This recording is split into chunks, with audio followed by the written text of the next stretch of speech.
All right, so this is exercise 6, part 3, and it's of course the last part.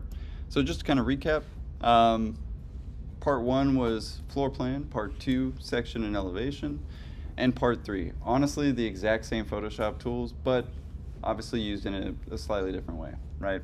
So I didn't want to leave you hanging because, well, that's what my professors did to me. They make a perspective, right? And you just kind of figured it out. So don't get me wrong, I want to help you a little bit, of course, in setting that up. But it's a little bit of a recap, I'm not going to lie. So we, of course, make 2D first. As you can imagine, we've been doing that since exercise 3, right? You should be quite familiar with making 2D, getting your renders shot, and of course, even putting it right behind it. So we're going to do all 3 essentially for this perspective. Now, of course, I want to set it up and everything like that. So I went ahead and made my perspective. I made another model, just to kind of recap that as well. You got to set your view. You got to find the right view. In my case, I set it to 2-point perspective, so I do want a true 2-point perspective. I want some of that drama of that vertical column that I got going on. So I made a render in the background while I was showing you guys the canvas with Navita. And basically we need to continue. So in my case, I want to go back to my top view. I essentially made a make 2D of that view and set it up on 11:17. So again, I'm doing all the work again in Rhino, right? Doing the drawing, doing the modeling. However, keep in mind, you don't have to model everything. So for instance, I just came out with this awesome background in Canvas, right? And I want to basically kind of imagine where I put that. So I'm imagining, don't get me wrong, this is a very fictitious project, guys. It doesn't actually have to be in the park or technically the San Antonio location that you may have picked. It doesn't have to be the same. If you want to go awesome level with a seaside front for this observation tower, you're more than welcome to do so, right? If you want to show it at a nighttime or you want to show it in a different environment, please use this as practice and to show off for your portfolios, right? In my case, though, I want to finish the drawing, right? So for instance, maybe this topography continues, maybe I essentially start to add grass, or maybe I get rid of it altogether and actually put my own topography. Maybe I keep some of these lines actually just for reference, knowing that I'm going to get rid of them, or maybe just like I did in my section, I continue those lines. After the tutorial last time, you actually saw that I kind of got rid of these lines. So again, we can use them as placeholders. We can use them actually as the piece that we want.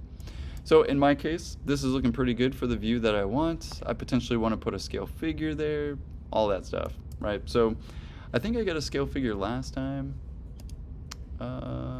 Import, using my downloads. That was a tree. We got the man walking. Go ahead and add that one again. He'll be walking up there. Whee! Made him way too small. Let's go back.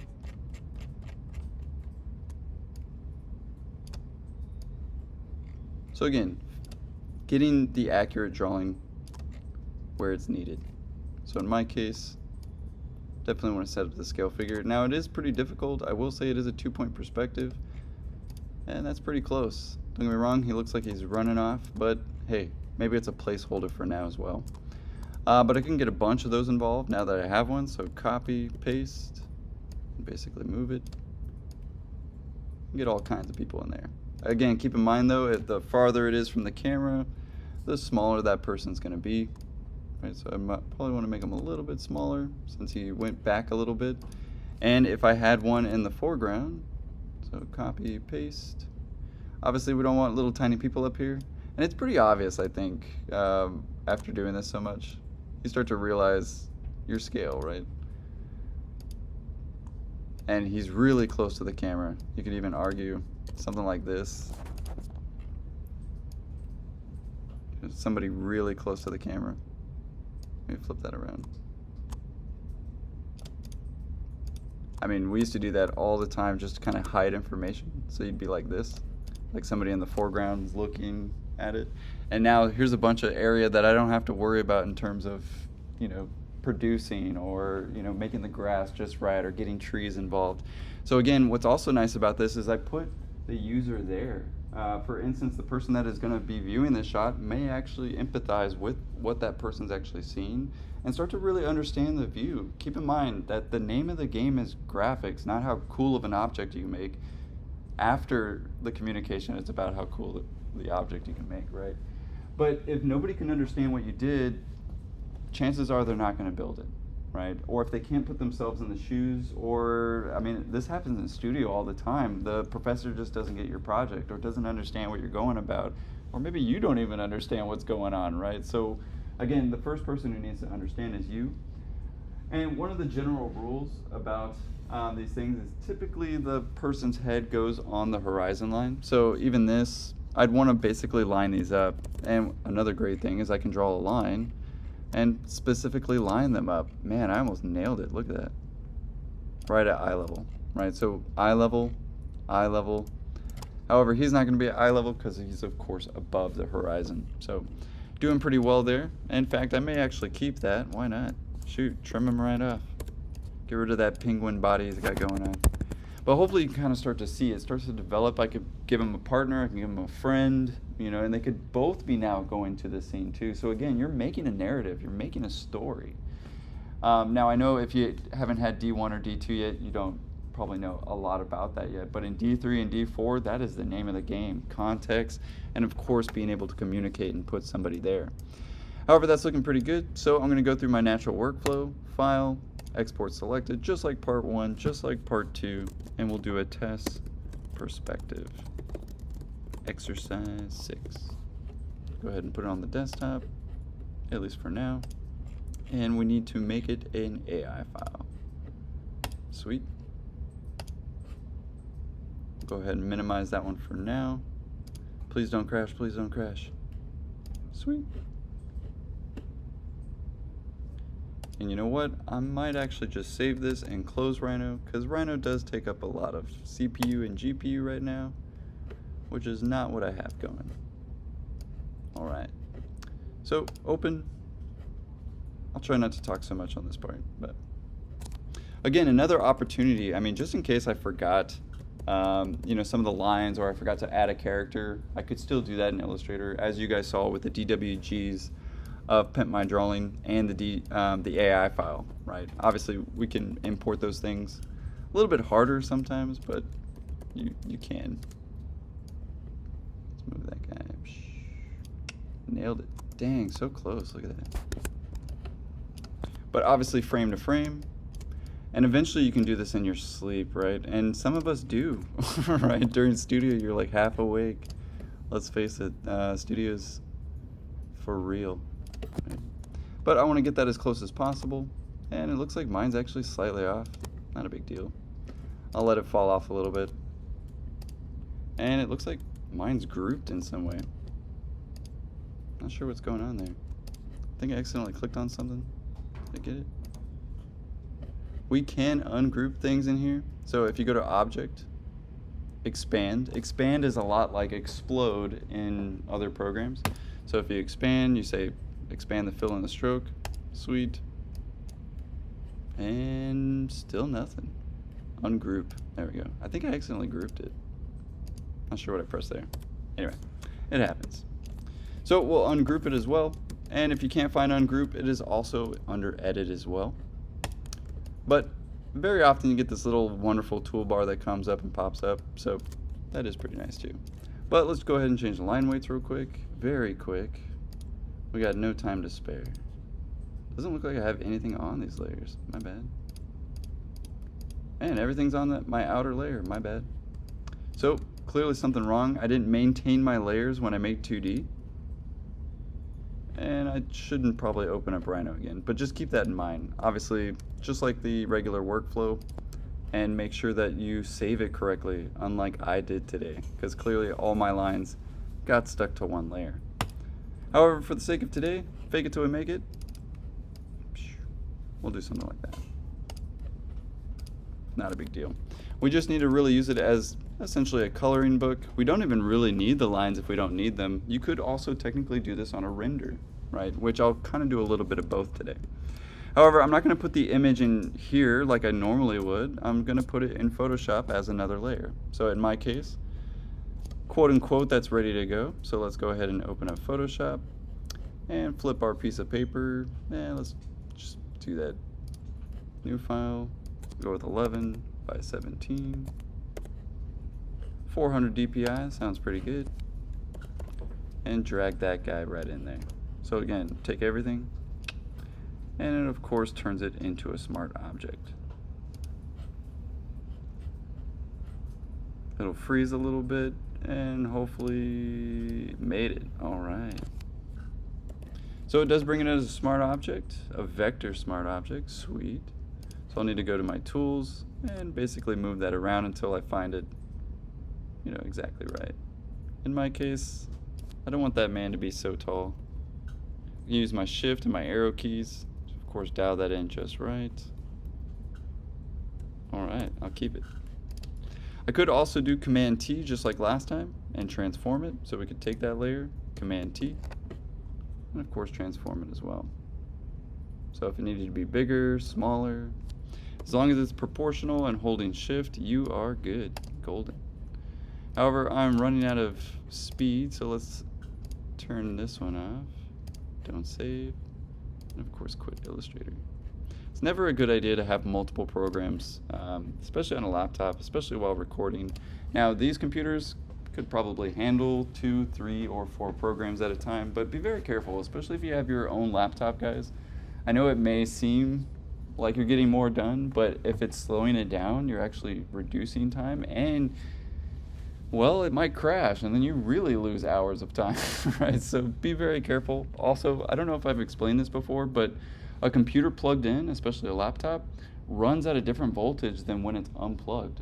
So for instance, especially MacBooks, when you have it plugged in, it runs about 18 volts per second, whereas if it's unplugged, it's running at 12 volts. Well, more power means better results. So again, if you're experiencing slowness, plug it in, right? Another thing to be said about both Windows and Macintosh is run your fans. I know that sounds counterintuitive. I know not everybody wants a loud computer, but again, a cool chip is better than a hot chip, right? The more chip stress that you have, the longer, or I should say the shorter it lasts, right? So if you want this computer to last 4 years, good luck without running the fan or being in a cool room or giving it proper ventilation. So again, I don't know if I've ever explained that, but a cold computer is a good computer, which is why I even place mine, a little bit above so I can get some circulation. In fact, I even have this wonderful program called Max Fan Control. It's free if you have a Mac, but you can run your fans essentially as high as you want, right? It even tells you the temperature, which, by the way, you don't ever want to exceed 200 degrees Fahrenheit. That is not good for any chip, right? Unless you got water-cooled desktops, but if you don't know what I mean, you don't know what I mean. But again, just food for thought, especially since I've never actually explained that. So let's get into the perspective. Let's make it look nice. I mean, don't get me wrong, it looks kind of nice as a line drawing. In fact, I could just give it a background very similar to what we did. So I'm going to kind of do the same similar things as the floor plan and the section. I'm not going to get too detailed, but I could. So we'll go to File, Place. I made myself a render, so I'm going to place Embedded. I don't want to link it because if I accidentally delete the initial file, it'll delete it from here. So if I embed it, it'll actually add it to this file, which is great because I can't necessarily lose it. In my case, I did a test perspective PNG, and we're good to go. Now, it started with a black background, and I guess that's okay. So I'll leave that there for a second. I'll double click. Get some blending options going. So blending options. I'll switch it to multiply, right? And I'll actually take away the black. So in my case, it's going, hey, do you want to take away the black or do you want to take away the white?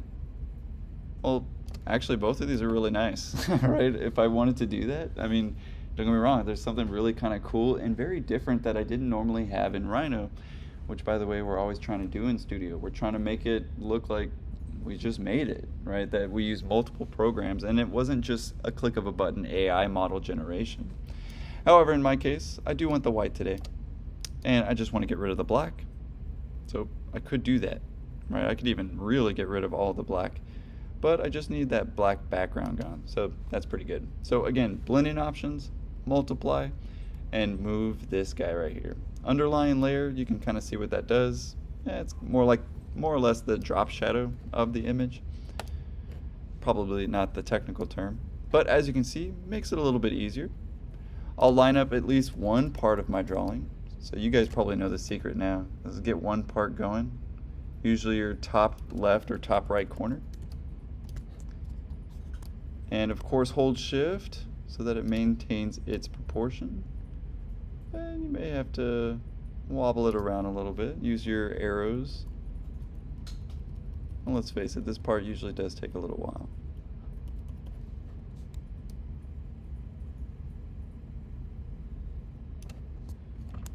See if I can get it. Oh, so close. Man. Alright, let's go up. Oh no, it went out of proportion. So again, make sure you hold shift. Sweet. And again, if it ever gets out of it, just try again, because there's no time to waste ever. Man, so close.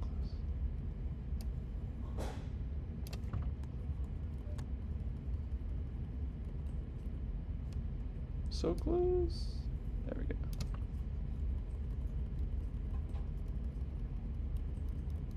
Baby steps. Baby steps. There we go.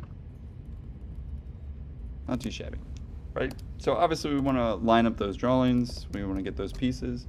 And even better, really make it our own, right? This kind of hybrid drawing, both hybrid computer, got some shade and shadow involved, and of course now I can really manipulate some of this stuff. So first things first, I don't know about you, but I don't really like this gray piece. I could take this image standalone. We'll get the background in there because it's kind of hard to see.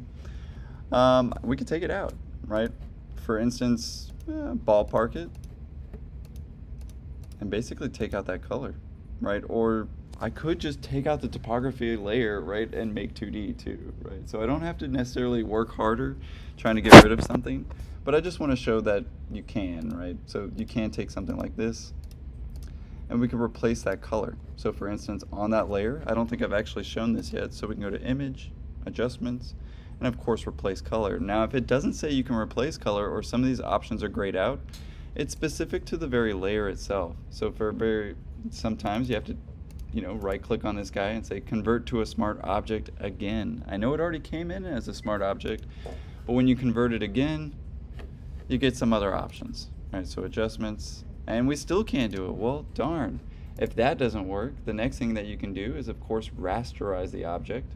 So in my case, there is a rasterize button, rasterize layer, and that essentially turns it from a vector to a rasterized photo image based on the 400 DPI that we gave it.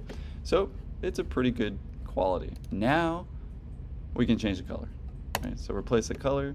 I'll replace this one and replace it with something like white, right? As you can see, it doesn't magically get rid of everything.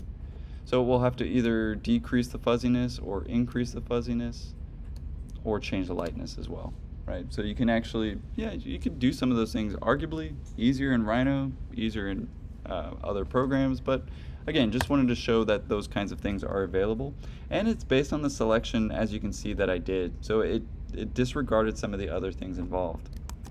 However, if I did want to have more involved, we can take the whole topography, again, Image, Adjustments, Replace Color, take that one, and of course choose the color that I want.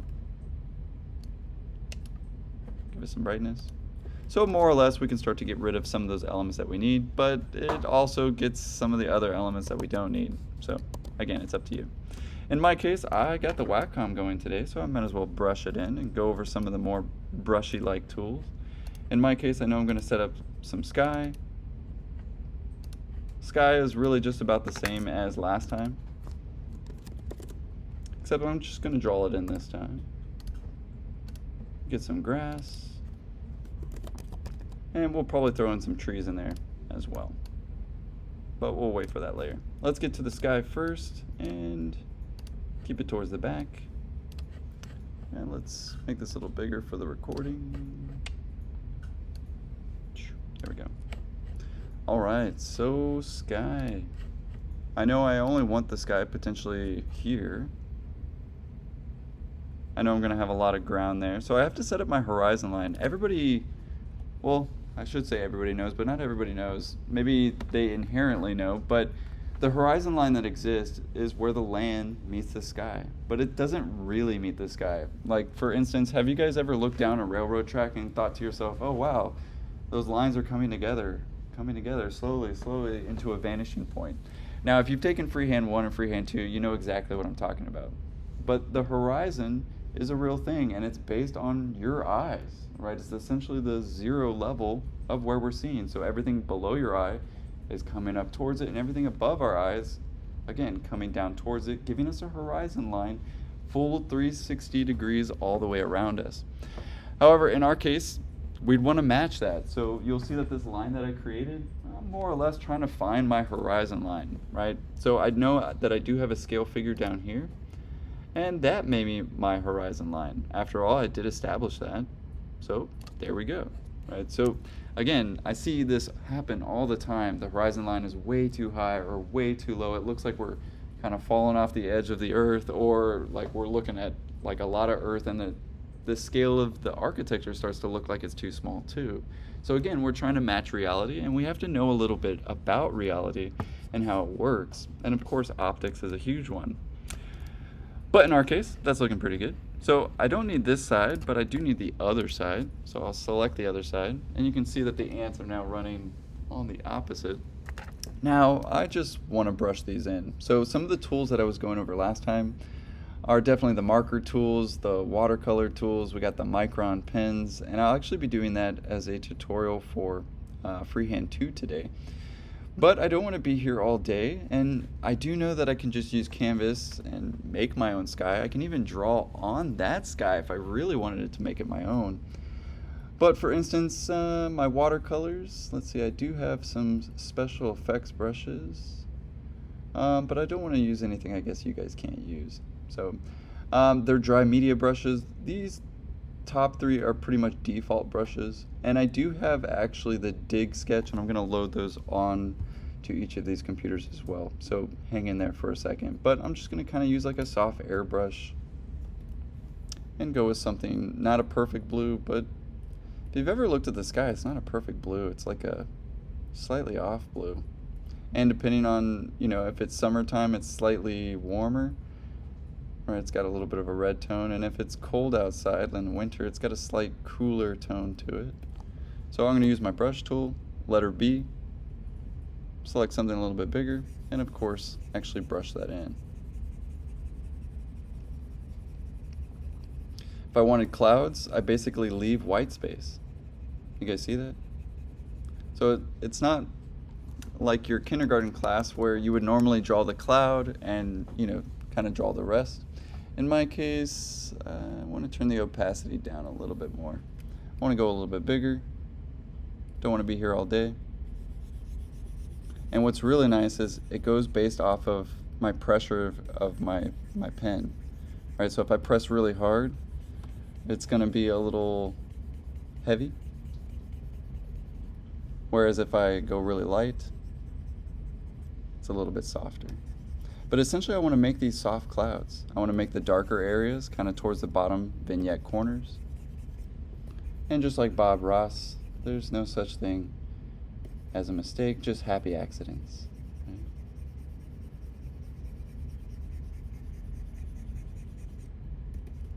And I could go smaller. Ooh. Could accidentally change my brush completely. I could really make it my own. That's looking pretty nice. But again, kind of a recap from last time as well. If I wanted a little bit of that fuzzy look, actually I get a pencil and I just make it really big. If I can, there we go. Again, kind of the darkish clouds. And again, what I like about this is I get to use my skills again that I got in Freehand 2 and Freehand 1. So again, kind of darker areas, get some of that cloud cover, some of that shade and shadow. But even then, already right there, it's something that is completely my own, both digital and kind of analog now, arguably. And it doesn't have to compete with my architecture. So again, you'll notice all the time, I actually draw it more so I can see it, and then I take it down, right? God forbid if I need more of it. In fact, I'll just take that layer copy, and paste it. Paste it again, again, again, again. You can actually always have more, but it's actually hard to take away. I think it's pretty easy to add, if you will, but I'll leave it at that for today. We have our sky now. It's looking pretty epic. I'm not gonna lie. It's kind of got this like nice glow off to the left of it. It's a little too harsh, so we'll add some trees. But now let's get the opposite, and I can use the exact same that I have, right? So my selection tool, right click, select that inverse. I don't really have to do that all again. I don't have to guess. It's just gonna maintain that exact same line. So let's get some grass involved. I know I kind of did that a little bit last time as like slightly drawing. There's another way though too. I mean, at least the way that we used to in terms of Google Images. Well, if we go to Google Image and we look up grass texture, so grass, texture, or material, right? Very often we get like really bad 1998 Sims 2 graphic grass, if you will, and let's face it, that doesn't look very good, and neither does that. Unless I'm really going for something cartoony, then maybe, right?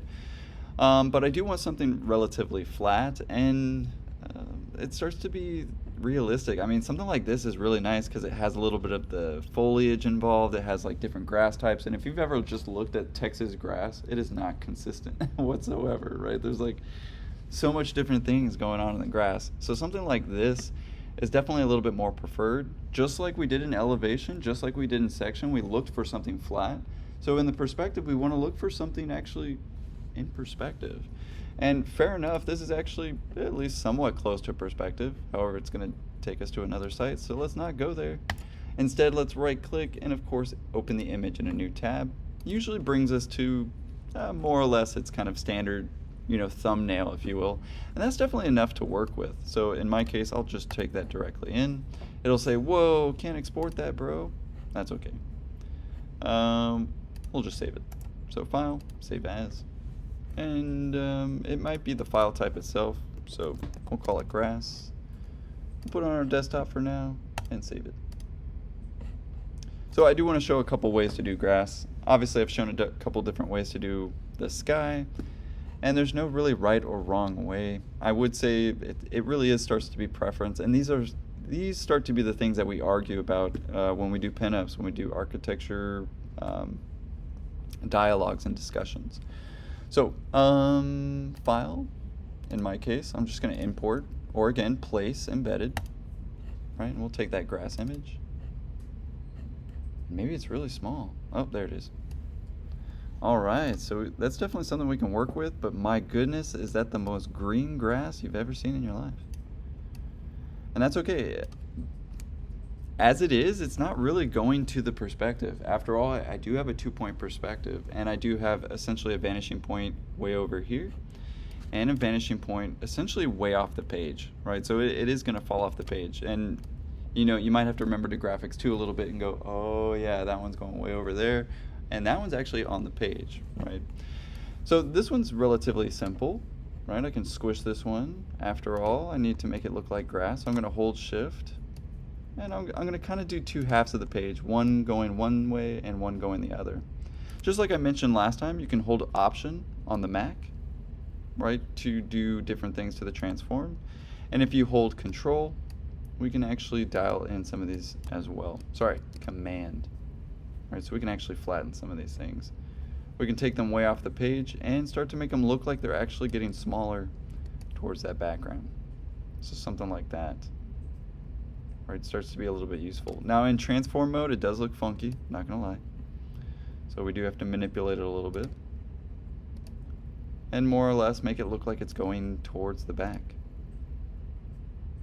So we'll fake it till we make it today. And something like that's looking at least like a fair start. Definitely workable, right? Arguably, I could do that on Canvas way easier, couldn't I? Right? I mean, especially if I actually just export this PNG, I can actually put it on Canvas, draw around it, take that piece, and again work it. And it depends how much time I have. It depends what level my architecture professor is asking for as well. But something like that starts to be really nice. I'd want to get rid of the shade and shadow elements of this piece, but we'll get to that as well. So in my case, that's looking pretty good for the grass. I'm going to take that copy. So copy, paste, get another piece of grass. Command T and change it. I can use my command or control if I'm on Windows. I can really dial that in. I could flip it around, right? Especially if I didn't want it to look kind of tiled, right? So we could reflect it. Where's my reflect? There we go. So flip horizontal, right? And get some of that darkness actually over there. It's looking pretty good. We'll paste it again, because why not? I'll get all these triangles. Now, but I do want to essentially change it up a little bit, right? I don't want necessarily somebody to know that I did this in Photoshop, and you know, we'll have to kind of work with it. Now, since I have 3 of them, and I'm getting kind of this overlay triangle method thing going on, I'd actually want to put all 3 grasses together first. So in my case, I'm going to merge these layers. So I'm going to put together my grass layers, but before I do that, I want to set them all back to 100. That way I can more or less kind of already blend them together. I'll put them together now. So in my case, flatten or merge layers, my bad. And now take that and reduce it together. Right, definitely better. I don't get all the weird triangles. Don't get me wrong, I can get rid of those, but that takes more time, it takes more effort. And already right there, that's enough, right, for grass. Nobody's gonna like microscopically look at the grass and be like, you know, you have perfect architecture, and there's plenty of stuff we can talk about in design, but that grass you made, right, nobody's gonna do that. And you don't want them to do that, in fact. So you actually reduce it quite a bit in order for them to not narrowly focus on it, but of course enhance the architecture. If there's anything that could be said about exercise 6, is that it's about the architecture. So whatever you add or subtract should be, in fact, for heightening that very relationship. In my case, though, the grass is looking pretty good. If I wanted to add some anomalies, though, I could, right? We can go back to grass, we can get the brush tool, and we can add some of these anomalies. I can hit the eyedropper tool or the letter I and get some of those colors out, right, and brush them back then in my own way. So for instance, maybe I want to add some grass, just like last time. We saw that we actually have a grass tool down here with these 2, such as grass, and of course can add some of those things in, right, and sparingly, right? Again, I just want to make it my own. In fact, stuff like this you might not even be able to really see right away, right? But again, it's our own, right, to say the very least. But if I really wanted to see it, I could make it darker and get some of that in there as well. Now it is at 25%, so it's already really reduced. So if I did want to add an extra layer, grass number 2, grass 2, there we go. We can get some of that darkness in there. You know, now covering our architecture. Right, so maybe, again, because some of this stuff is actually pretty hard to do, just like trying to grab that from Google or something. Now I'd probably want to reduce my lines and things like this, but again, I can really embed this project now into my grassy knoll area. I'd probably want to fix the shade and shadow, or I mean shoot. We'd get to our piece right here, and we can test that and be like, oh, yep, that's the piece. And quite literally just erase it. Right? I'll get my eraser tool and get rid of the pieces that I don't need. Now, I'd probably actually keep the shade and shadow, but by all means, nobody says I have to actually keep this. Or I don't want to be here all day either, so let's make that a little bit bigger. And reduce.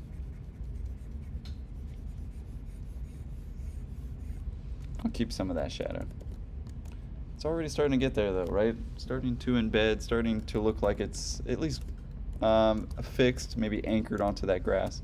The next thing I could do is add trees, right? Now I could use my freehand skills and I could just start drawing some trees, right? It does take some major effort, and if you're not very good at drawing trees, then maybe continue practicing. But for my sake, why not? I'm gonna get a pen tool, a little bit thicker. Of course, use my black ink. Everybody knows there's no such thing as black ink. It's actually a very dark purple. So we'll use something like that. And make sure it's actually drawing. 100% brush, okay. I don't see anything though. What's going on? Hardness. No? Interesting. What's up? What's up? Brush tool. Oh, it was on erase. That'll do it. That'll do it. So what is kind of interesting about the brush and the erase tool, you can erase with brushes too, right? So be very careful. Sometimes you think that you're brushing when you're actually erasing, and sometimes you're erasing when you actually think you're brushing. Like I just did right now. In my case though, let's draw that tree. There we go. Right, so I can still draw, which I don't know about you, but it's fantastic compared to, sometimes the stuff that we have to do. Now, as you can see, my computer is feeling the load right now. But unfortunately at this school, I do have to run that projector as well in order to have this projector on. It's not ideal, but it is what it is. But again, what's really nice about this is I can still make this drawing my own, and an entirely a hybrid situation. So I can still have background trees and draw those things in. Now I'm of course going for the sake of speed. After all, maybe Studio is in about 3 minutes, and I just need to get a vignette on the table. My background information. I mean, I could even go as far as to actually get like a Google shot, right? So for instance, maybe this is in San Pedro Park. So I do want to add a little bit more. Let's see, let's get Google Maps involved. San Pedro Park. Let's get the little man. Whee! Tell you, I wish I had some of this technology.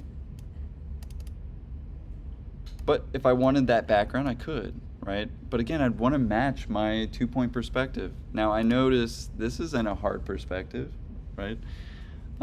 So I may want to use that. I also notice there's letters on the ground, so I definitely don't want that. And there's some other information that I don't necessarily want either. So I might have to use Google Earth if I wanted actually a better shot of this. But for instance, for the sake of tutorial, I'm just going to take a screenshot real quick. Sweet. And let's put that bad boy right in there. All right. Now what's nice is I can take the sky out of this, I can take the ground out of it, and of course just use this this imagery. It's looking pretty harsh in terms of its perspective, so I'm going to straighten that up a little bit. You guys see what I did there? It's a little too much, so I'll just straighten it back up. And that's my guide, right? I mean, look at it. There's my guide. Oh, it's falling over. Oh, falling over. And everybody knows in a true 2-point perspective that you want these items to be straight. Now, if you really didn't know if it was straight or not, you could, of course, get a line in there and be like, it's still a little bit off. There you go, right? Those kinds of things. But again, I just like to show off the tools and let you guys know that you have them available. So that's looking pretty sweet. Let's get rid of the information that I don't need. So for instance, I get my eraser tool and we can go ham. However, it's like, whoa, you need to turn it into a smart object first, and that's fine too. Obviously, I don't want the street in here. I don't even think I really want the sidewalk. I just want some of that tree information. Also don't want to be here all day. So erase as necessary. But some of that background information, that's actually what I want. So again, just getting rid of what I don't need first.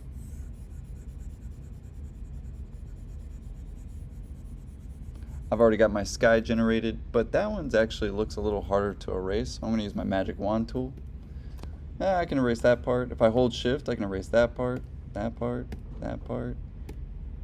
Here's the hard part is like, do you want the sun or not?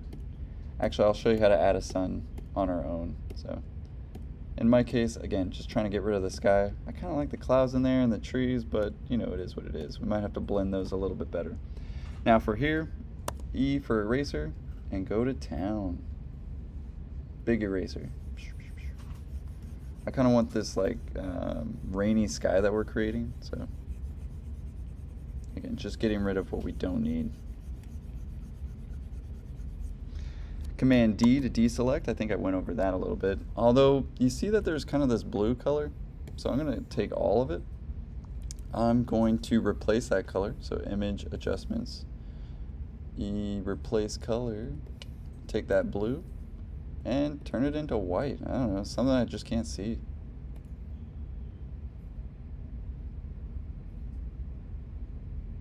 As you can see, there we go. It replaced every single color, but that's okay. In my case, I'm going to put it in the background, so in that sky layer. Command T it a little bit and move it around, obviously towards my horizon.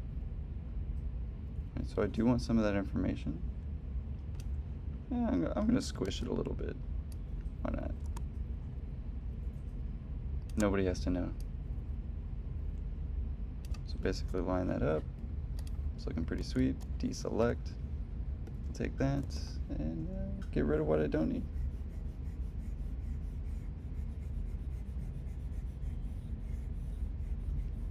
So again, just keeping some of my sky in there and blending it as necessary.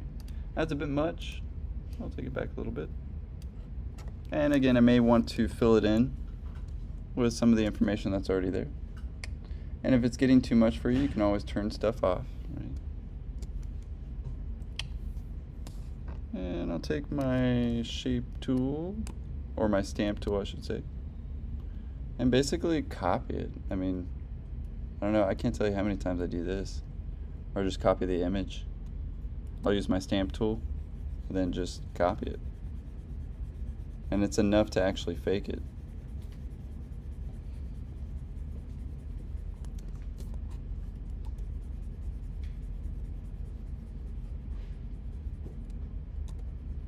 We went over stamp tool just a little bit last time, but again, I'm just kind of filling in the blanks. It's a very fictitious situation, even though I know we pulled it from a real life situation. And those trees may be necessary. That light pole may be necessary. And I may be needing to show my studio professor or my client an exact situation. Maybe they want to see the approach from Broadway. We'll show them the approach from Broadway north, right? So again, just want to go over the tools, right? And of course, how we can do that nice and effectively. However, I would say my drawing is it's probably too much in the way, right? Too many things going on, too many hybrid situations. But already right there, starting to be a little bit more realistic, right? Starting to be a real situation, starting to see how it's placed in, and really starting to make it my own, both in a digital and analog format. So again, just using the tools a little bit slightly differently. All we did really recap is perspective, right? Again, going over some analog techniques, some digital techniques, and really everything in between. So, any questions about that, or specifically want to see something done? Feel free to ask, because I'd be glad to record it. Somebody may have that exact same question. So, you guys gonna do this all week, right? Floor plan, section, elevation, and at least one perspective. Now, I would say probably the easiest one is the axon, because that one just really needs, I shouldn't close mirror.